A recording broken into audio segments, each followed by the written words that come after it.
আওয়ামী লীগের মতো একটা দৈত্য দানবীয় রাজনৈতিক দল তৈরি হয়েছে এবং শেখ হাসিনার মতো একজন সাইকোপ্যাথ রাষ্ট্রপ্রধান হয়েছে এবং একটা গণতান্ত্রিক রাষ্ট্রকে গুম খুনের মাধ্যমে বিরোধী মত নির্মূল করার চেষ্টায় অবিরত একটা গুম খুন এবং এক স্বৈরাচারী ব্যবস্থা কায়েম করেছে। এই ব্যবস্থার পরিবর্তন করতে হবে। তার জন্য আমরা বলছি যে রাষ্ট্র সংস্কার প্রয়োজন, রাষ্ট্রের মৌলিক কিছু কাঠামো সংস্কার প্রয়োজন।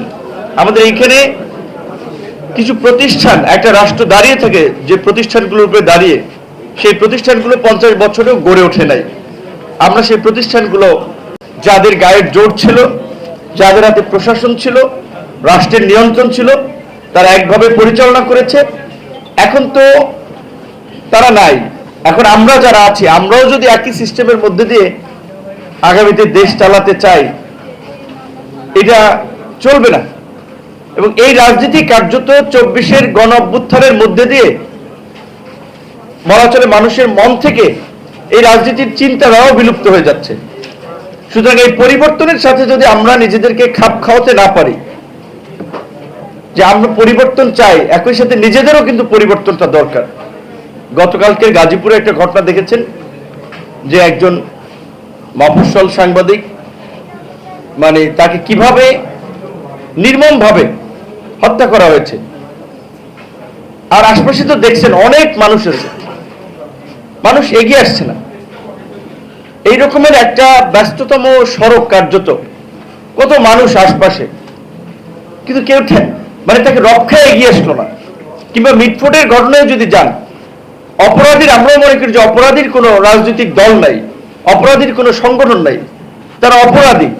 এবং এই জন্যই আমরা বারবার বলি যে অপরাধের সাথে যারাই জড়িত থাকুক, সে রাজনৈতিক দল মত যেই থাকুক, তাকে যেন উপযুক্ত বিচারে মুখোমুখি করা হয়, যেটা দেখে অন্যরাও যেন এই ধরনের অপরাধ করতে সাহস না করে।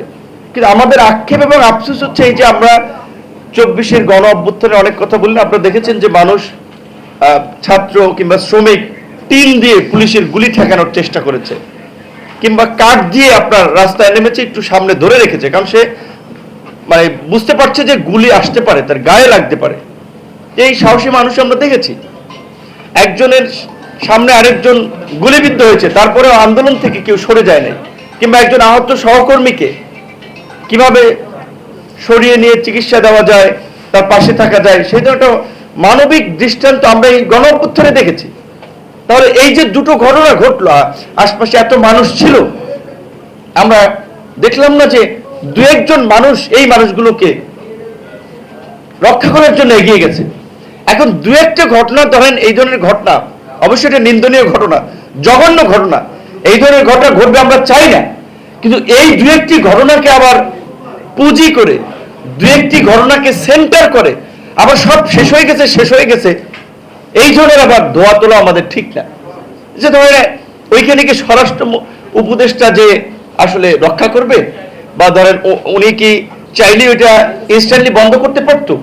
আমাদের এইখানের এই ধরনের প্রবণতা, সিস্টেম, এগুলো তো দীর্ঘদিন ধরে চলে আসছে। আমরা পরিবর্তন চাই। বিশেষ করে অন্যান্য সরকার চেয়ে এই সরকারের প্রতি আমাদের যে একটা প্রত্যাশা ছিল, সেখানে আমরাও মনে করি যে আমরা বড় রকমের একটা ধাক্কা খেয়েছি।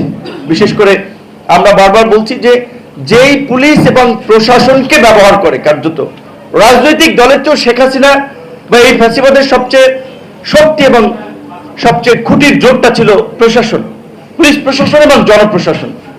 কিন্তু দেখেন গত 11 মাসে এই পুলিশ এবং জনপ্রশাসনের কি সংস্কারটা হয়েছে, কয়জনকে চাকরিচ্যুত করা হয়েছে, বরঞ্চ বিভিন্ন জনের সুপারিশে তাদের পুনর্বাসন হয়েছে। কয়েকজনকে সাময়িক সরিয়ে রেখেছিল, হেডকোয়ার্টারে সংযুক্তি দিয়েছে, কিংবা বিভিন্ন ধরেন কম গুরুত্বপূর্ণ দায়িত্ব দিয়েছে, কিন্তু তাদেরকে চাকরিচ্যুত কিন্তু করে নাই। আবার রাজনৈতিক ফিল্ডে এখন বিভিন্ন জায়গায়, ধরেন আমার মাধ্যমে আসতেছে, সাকিবের মাধ্যমে যাচ্ছে, বিএনপির মাধ্যমে যাচ্ছে, জামাতের মাধ্যমে তারা রাজনীতিতে কাম